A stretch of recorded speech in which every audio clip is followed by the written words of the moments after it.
बेटा बना बहू।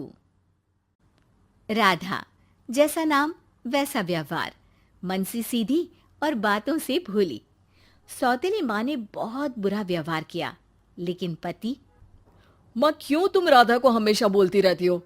मैं साफ साफ कह देता हूँ, अगर इस घर में किसी ने राधा को कुछ भी कहा तो मैं घर छोड़ दूंगा। अरे वाह बेटा वाह, यही दिन दिखाने के लिए तुझे इतना बड़ा किया। सोचा बहू आएगी तो आराम करूंगी, लेकिन बेटा है कि जोरू का गुलाम।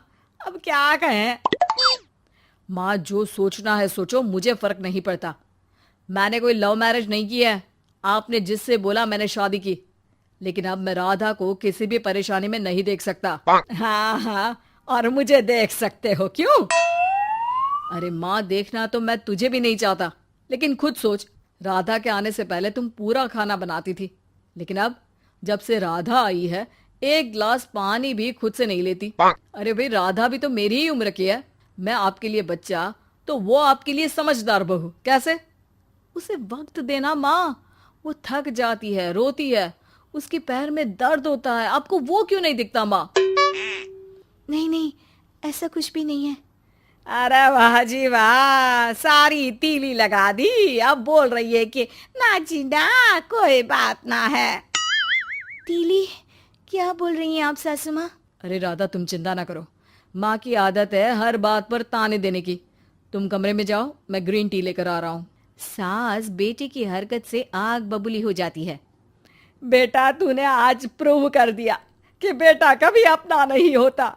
अरे जोरू के गुलाम, शर्म कर शर्म। तेरी माँ हूँ, सास नहीं जो खरी खोटी सुना रहा है कल की आई दुल्हन के आगे। अरे बहू बनना आसान ना है। बेटा, जो कि अपनी नई नवेली पत्नी पर जान छिड़कता था, माँ की बातों से गुस्सा हो जाता है। माँ, साफ साफ बात करो। तुम राधा को कभी कुछ नहीं कहोगी, इसके लिए मैं क्या कर सकता हूँ? कुछ नहीं कहूंगी? अरे बेटा, बावला हो गया है क्या? तू जिस दिन पैदा हुआ था ना, उसी दिन सोच लिया था मैंने कि तेरी शादी के बाद बहू पर हुक्म चलाऊंगी, पैर दबवाऊंगी, ताने दूंगी और जुल्म भी ढाऊंगी। बाप रे बाप! माँ, आप कैसे ऐसे सोच सकती हो? राधा छोटी है मुझसे भी, और उसके लिए ऐसी सोच? अरे बेटा, एक बेटी का बाप और माँ उससे बचपन से ही सहनशीलता सिखाते हैं, जिससे कि वो कुछ भी सुनने के लिए तैयार रहे। वो जैसे ईंट होती है ना, शुरू में जितना पकाओगे आगे जाकर उतनी ही मजबूत बनेगी और बुलंद इमारत बनाएगी, समझे? देखो माँ, मैं कोई मजदूर तो हूं नहीं, इंजीनियर हूं, वो भी बड़ी कंपनी में। चलो, लॉकडाउन के कारण मैं घर से काम कर रहा हूं, तो आज से मुझे ही अपनी बहू समझो, लेकिन राधा को कुछ भी कहने की जरूरत नहीं है। हाँ भाई हाँ, ठीक है भाई। तेरे मजनू बनने से मैं थोड़ी ना सास बनने की अपनी ख्वाहिशों का गला घोंट दूं, हैं? मुझे कोई ना कोई तो चाहिए ना हुक्म चलाने के लिए। अब तुम दोनों मिलकर डिसाइड कर लो बस। फिर क्या था, राधा का पति बन जाता है घर की सुबह सुबह। अरे कहाँ मर गया? अरे ना ना, मेरा बेटा, क्यों मैं सुबह सुबह ऐसे शब्द निकाल रही हूँ, गुनाह हो जाएगा। अरे कहाँ रह गया ससुर का नाती? जरा चाय तो पिला। ये भी कोई बात होती है? सूरज सर चढ़ गया लेकिन महाराज जी सो रहे हैं। बेटा पलंग से उठता है। मैं जल्दी से जाकर चाय दे आती हूँ माँ जी को। अरे नहीं नहीं, तुम जाओगी तो 4 बात और सुनाएंगी। मैं जा रहा हूँ। बेटा माँ को चाय लाकर देता है कि माँ।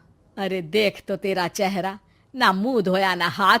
जा जाकर हुलिया ठीक कर ले और उस करमजली को बोल कि नाश्ता बनाए। करमजली? अरे माँ, कुछ तो शर्म कर। देता हूं ना मैं तुझे नाश्ता, लेकिन तू राधा के लिए ऐसे गंदे शब्दों का इस्तेमाल नहीं करेगी। बहू की तारीफ बेटी के मुंह से सुनकर सास फिर गुस्सा हो जाती है। अरे जा जा जाकर नाश्ता लेकर आ। और हाँ, 15 मिनट में मैं नहा कर निकल रही हूँ। नाश्ता ना आया तो खाल उधेड़ दूंगी। फिर मन ही मन सोचती है, नहीं नहीं, ये तो मेरा ही बेटा है। खाल उखड़े उसके दुश्मन की। अब मतलब तेरी राधा की खाल, समझा ना? अरे यार, ये सब क्या है? नेचर की कॉल भी आ रही है और 15 मिनट में नाश्ता। भगवान, कैसी मुश्किल जिंदगी बनाई है आपने औरतों की। बेचारी कैसे जिएंगी। बेचारा बेटा किचन में जाता है जहाँ राधा आलू पूठी बनाकर उसका इंतजार कर रही होती है। आप मेरे लिए इतना कर रहे हैं तो क्या मैं आपके लिए इतना भी नहीं कर सकती? ये लीजिए, नाश्ता बना दिया है, दे आइए माँ जी को। अरे थैंक्स राधा, माँ नहाने गई है, मैं बस अभी आया। ये नाश्ता यहीं रख दो, मैं आकर दे दूंगा माँ को। थोड़ी देर में माँ की आवाज आती है। अरे कहाँ रह गए? 15 मिनट हो गई, नाश्ता कहाँ है?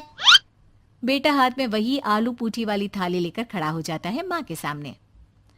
ये रहा नाश्ता, लो खाओ।